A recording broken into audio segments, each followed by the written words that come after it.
তাহলে কি তাসনিম জারা নিজেও শেখ হাসিনার মতো কোনো মনস্টার হবেন, স্বৈরাচার হবেন? তারা 170 এবং 75 জনের মতামতকে উপেক্ষা করে তাসনিম জারা সহ আরো বাকি 25 জনের মতামতকে গুরুত্ব দিয়ে যদি জোটভুক্ত নির্বাচন না করে একক নির্বাচন করত, তাহলে তো 175 জনের অধিকার ছিল দল ত্যাগ করার। বাংলাদেশের রাজনীতিতে এখন নতুন আরেকটি চমক সৃষ্টি হয়েছে, সেটি হচ্ছে জামাতের 8 দলের সঙ্গে জামাত নেতৃত্বে যে 8 দল ইসলামী দলগুলো আন্দোলন করছিল বা নির্বাচনে যাচ্ছিল, তাদের সাথে আবার আরো 2টি দল নতুনভাবে যুক্ত হয়েছে। যে দল দুটির মধ্যে একটি তো জুলাই আন্দোলনের সাথে সম্পৃক্ত এবং জুলাই আন্দোলনের মেইন স্টেক হোল্ডার হিসেবেই যাদেরকে এতদিন মানুষ বিবেচনা করত, সেই এনসিপি। এই নির্বাচনে হেভিওয়েট দলের মধ্যে অন্যতম একটি হচ্ছে এনসিপি। সেই এনসিপি এবার জামাত জোটের সঙ্গে যুক্ত হয়েছে। সেই সঙ্গে যুক্ত হয়েছে এলডিপি, যেটি হচ্ছে কর্নেল ওলি আহমেদের, যেটি একজন বিশিষ্ট মুক্তিযোদ্ধা যে দলের নেতৃত্ব দিচ্ছেন। জামাতকে 71-এর বিষয় নিয়ে যতবার বিভিন্ন রাজনৈতিক দল কটাক্ষ করেছে কিংবা মিডিয়া কটাক্ষ করেছে, তাদের জবাবে এর আগে আখতারুজ্জামান বিএনপি থেকে এসে জামাতে যোগ দিয়েছেন। এবার একটি দলের প্রধান জামাতের সাথে, একটি দল, 2টি দল সহ, এবং সে দলের প্রধান যিনি মুক্তিযোদ্ধা, তিনি জামাতের সাথে এইবারের নির্বাচনী সমঝোতায় যুক্ত হয়েছেন। এটি জামাতের নির্বাচনের আগেই বড় ধরনের একটি বিজয়। তবে জামাত নিজের কোনো বিজয় হিসেবে এটিকে দেখছে না। জামাত দেখছে এটি বাংলাদেশের জনগণের বিজয়। জামাত 5ই আগস্টের পর থেকেই বলে আসছে তারা এমন একটি সরকার গঠন করতে চায় যে সরকার সকলকে নিয়ে তৈরি হবে, এবং তাদের স্লোগানও হচ্ছে চলো একসাথে চলি, দেশটাকে গড়ি। চলো একসাথে দেশটাকে গড়ি, এই স্লোগানের উপর ভিত্তি করে, এই থিমের উপর ভিত্তি করে কিন্তু জামাত এবার নির্বাচনে অংশ নিচ্ছে। এবং সেই নির্বাচনে জামাতের সঙ্গে একে একে বেশ অনেকগুলো দল যুক্ত হয়ে গেছে। এখন আমরা দেখতে পাচ্ছি 10টি দল যুক্ত হয়েছে, এর মধ্যে 8টি ইসলামিক দল এবং 2টি হচ্ছে এনসিপি এবং এলডিপি। জামাত এই জোটকে, ডাক্তার শফিকুর রহমান, জামাত আমির ডাক্তার শফিকুর রহমান বলেছেন এটি শুধু তাদের নির্বাচন কেন্দ্রিক কোনো জোট নয়, এটি হচ্ছে তাদের রাজনৈতিক জোট, আন্দোলন কেন্দ্রিক জোট এবং দেশ গঠনের জোট। সবচেয়ে চমকপ্রদ তথ্য হচ্ছে এটি দেশ গঠনের জোট। এনসিপির পক্ষ থেকে যে বক্তব্য পাওয়া গেছে তাতেও দেখা গেছে এনসিপি বলছে যে 5ই আগস্টের পর বাংলাদেশের যে পরিস্থিতি ছিল, সে পরিস্থিতিতে আমরা একটি সংস্কার চেয়েছিলাম, দেশের রাজনৈতিক সংস্কার, এবং বিভিন্ন প্রশ্নে জামাতের সঙ্গে আমাদের মতামতের সবচেয়ে বেশি মিল পাওয়া গেছে। বিএনপির সঙ্গে মতভিন্নতা ছিল সবচেয়ে বেশি। 2-1টি বাদে বা 40-50টা ক্লোজের মধ্যে মাত্র 10 থেকে 12টিতে কিছুটা ভিন্ন মত থাকলেও অল ওভার সকল প্রশ্নে জামাত এবং এনসিপি, এবি পার্টি এবং আরো বেশ কিছু দল একমত ছিলেন বলেই, অধিকাংশ দল একমত ছিলেন বলেই সংস্কার প্রক্রিয়াটা অনেকটাই এগিয়েছিল।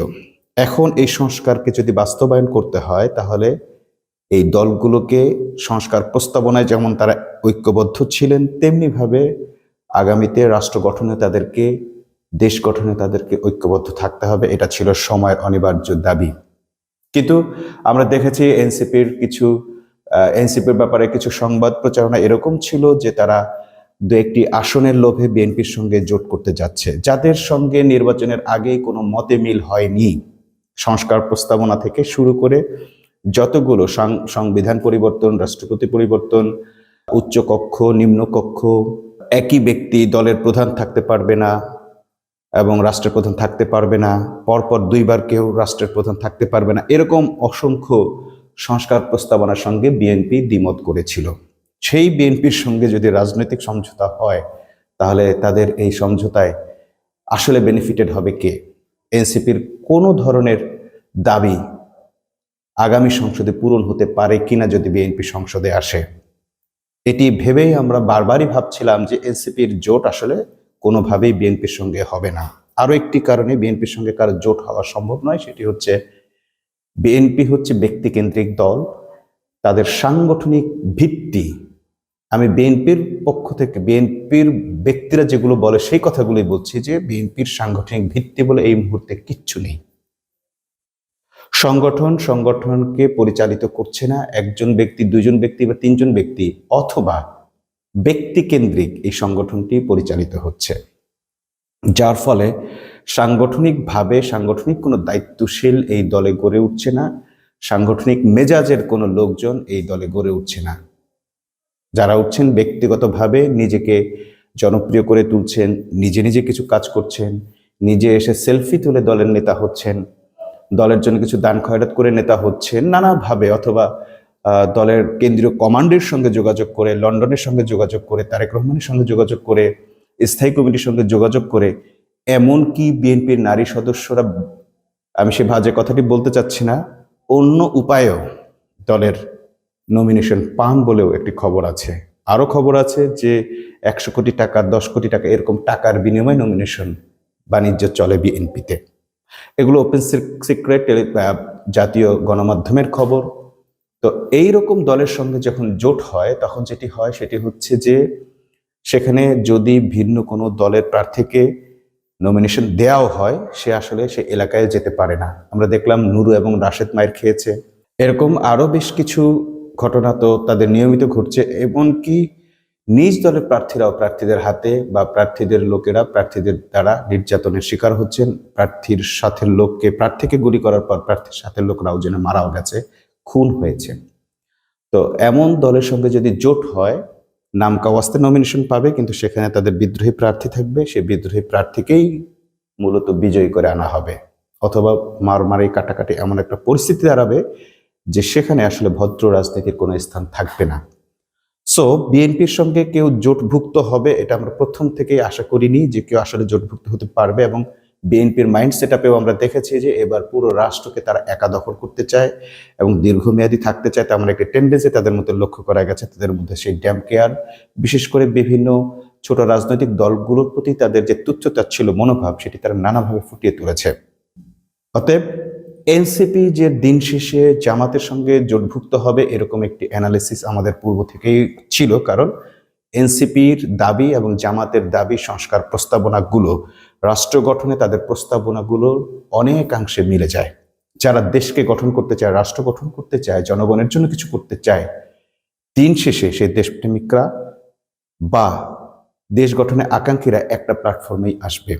এর মধ্যে এনসিপির বিরুদ্ধে যে চাঁদাবাজির অভিযোগগুলো ছিল, বিশেষ করে আসিফ মাহমুদ সজীব ভুইয়া থেকে শুরু করে আরো বেশ কয়েকজনের বিরুদ্ধে যে চাঁদাবাজি বা লুটতরাজের বা অনেক টাকা তারা চাঁদাবাজি করে ফেলেছে, ওয়েস্টিনে গিয়ে হাঁস খেয়েছে, এরকম কিছু বিতর্ক তৈরি করা হয়েছে, তার অধিকাংশই শেষ পর্যন্ত কোনো ধরনের রেকর্ডভুক্ত হয়নি এবং সেগুলোর কোনো প্রমাণাদি এখনো পর্যন্ত জনগণের সামনে উপস্থাপিত হয়নি।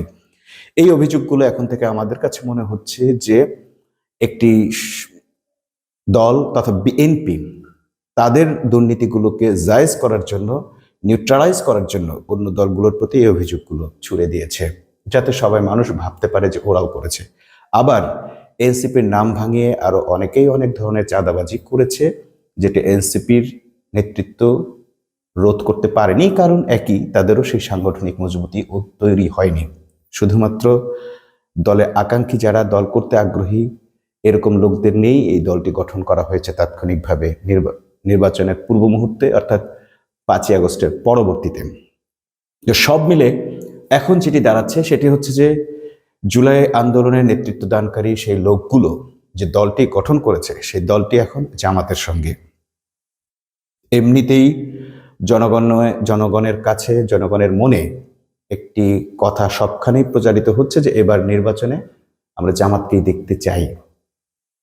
অনেক দল দেখা শেষ, এবার জামাত ইসলামের বাংলাদেশ। তো জামাতকে যদি সত্যি সত্যি মানুষ এবার ভোট দেয়, এবং ভোট দেওয়ার যথেষ্ট কারণ ইতিমধ্যে তৈরি হয়ে গেছে, সেই ক্ষেত্রে এই এনসিপি এবং এলডিপির জামাতের সাথে জোট একটি বড় ধরনের ভূমিকা রাখবে।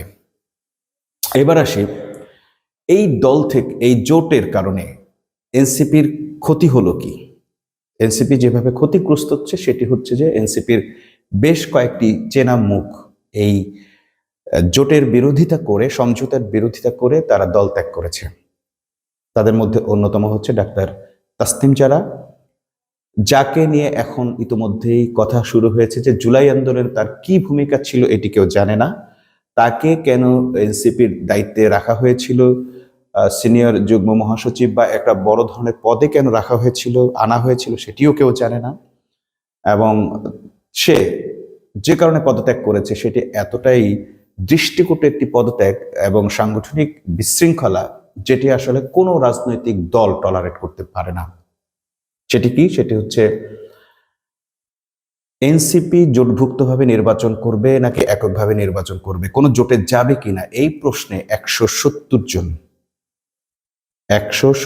জন চিঠির মাধ্যমে নাহিদ ইসলামকে জানিয়েছে যে তারা জোটভুক্ত নির্বাচনে অংশ নিতে চায়, বা রাজনৈতিক দলের উচিত হবে, এনসিপির উচিত হবে জোটভুক্ত রাজনীতিতে অংশ নেয়া।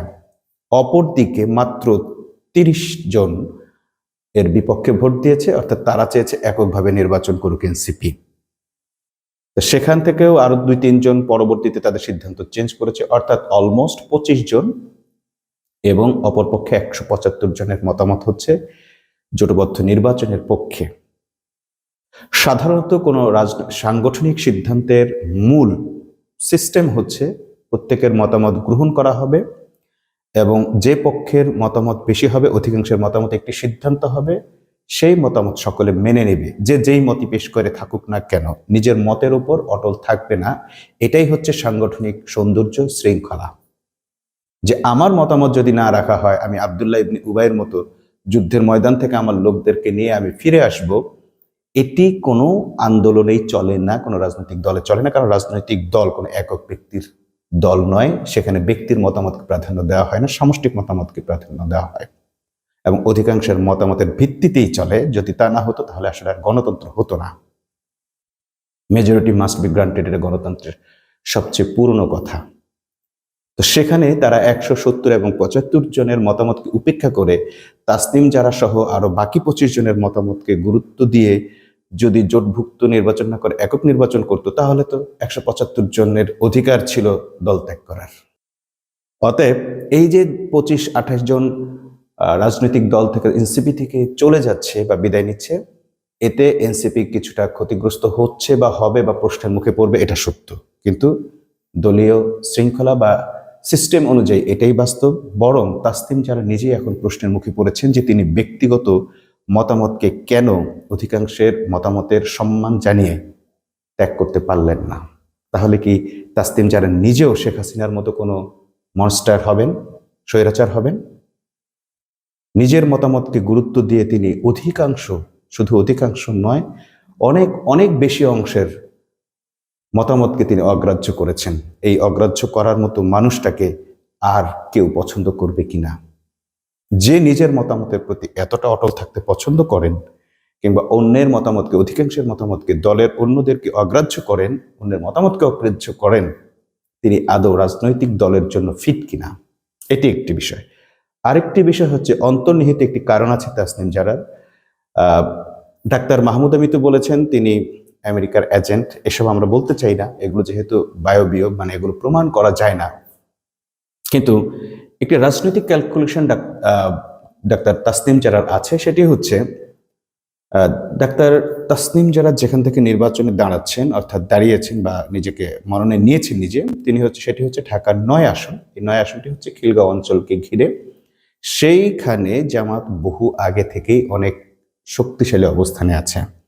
ঢাকার 4টা জায়গায় জামাত অত্যন্ত শক্তিশালী, তার মধ্যে খিলগাঁও, রামপুরা, যাত্রাবাড়ি এবং মিরপুর। কেউ কেউ যোগ করেন যাত্রাবাড়িতেও জামাত অনেক শক্তিশালী।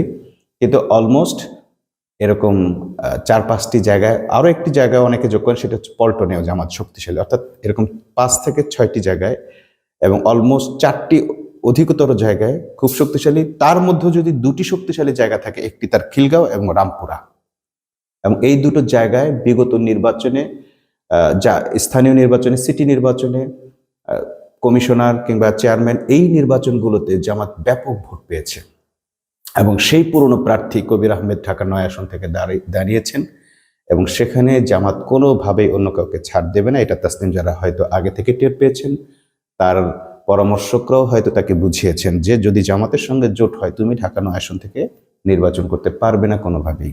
হয়তো তিনি এই কারণেই আগে ভাগে দল ত্যাগ করেছেন, অর্থাৎ নিজের আসন ত্যাগ করতে হবে এমন ভয়ে তিনি দল ত্যাগ করেছেন। আরেক রুমিন ফারহানার মতো হইতে পারে। তো অথবা তাকে স্বতন্ত্র, তো এখন এছাড়া আগেও তাকে স্বতন্ত্র করতে হতো, এখনো তিনি দল ত্যাগ করে দলকে একটু বিপদে ফেলে বিতর্কিত করে তিনি হয়তো এই ক্রেডিট বাজিটা করতে চাচ্ছেন, জামাত বিদ্বেষী ভোটগুলো পেতে চাইছেন। অনেকে ধরে নিচ্ছেন তিনি জামাত বিদ্বেষের কারণে, মূলত এটি তার আসন ভিত্তিক রাজনীতির একটি কলাকৌশল। কারণ এই আসনে জামাত অন্য কাউকে ছাড় দিতে পারে, বা তাসনিম জানার মতো কাউকে, নতুন কাউকে ছাড় দিতে পারে, সেটি কোনোভাবেই প্রত্যাশিত নয়। তবে যে জোটটি গঠন হলো নতুন, আমরা সম্পূর্ণরূপে বিশ্বাস করতে চাই ডাক্তার শফিকুর রহমান এবং এনসিপির যে নেতারা বলেছেন, এই জোট রাজনৈতিক জোট, এই জোট আন্দোলনের জোট, এবং সবচেয়ে বড় কথা হচ্ছে এই জোট দেশ গঠনের জোট। অতএব এই দেশ গঠনের জোটের পক্ষে, যারা দেশ গঠনের পক্ষে তারা থাকবে। অতএব তাদের এই জোট এবারের নির্বাচনে খুব ভালো ফলাফল করবে, এমনটাই আমাদের কাছে এখনো পর্যন্ত মনে হচ্ছে। নির্বাচন পর্যন্ত সবাইকে অপেক্ষা করার জন্য, কিংবা পরবর্তীতে আর কি কি চমক আছে এই দলের ভেতর সেটি দেখার জন্য আমাদেরকে অপেক্ষা করতে হবে। তবে জামাত আগে থেকেই বলেছিল আরো বেশ কিছু চমক তাদের রয়েছে। আমার মনে হয় সর্বোচ্চ চমকটা তারা দেখিয়েছে যে জামাতের মোটামুটি সবচেয়ে বিরোধী হিসেবে পরিচিত প্ল্যাটফর্ম এনসিপিও আজ জামাতের সঙ্গে জোটবদ্ধভাবে নির্বাচনে যাচ্ছে, সেই ডিক্লারটি স্পষ্টভাবে হয়ে গেছে। এই নতুন জোটবদ্ধ নির্বাচনকে স্বাগত জানাই, এবং দেশ গঠনে আরো যারা ঐক্যবদ্ধ হতে চান ঐক্যবদ্ধ হন, বাংলাদেশকে একটি সুন্দর রাষ্ট্র হিসেবে জনগণকে উপহার দিন, এই প্রত্যাশা আমাদের। আল্লাহ হাফেজ।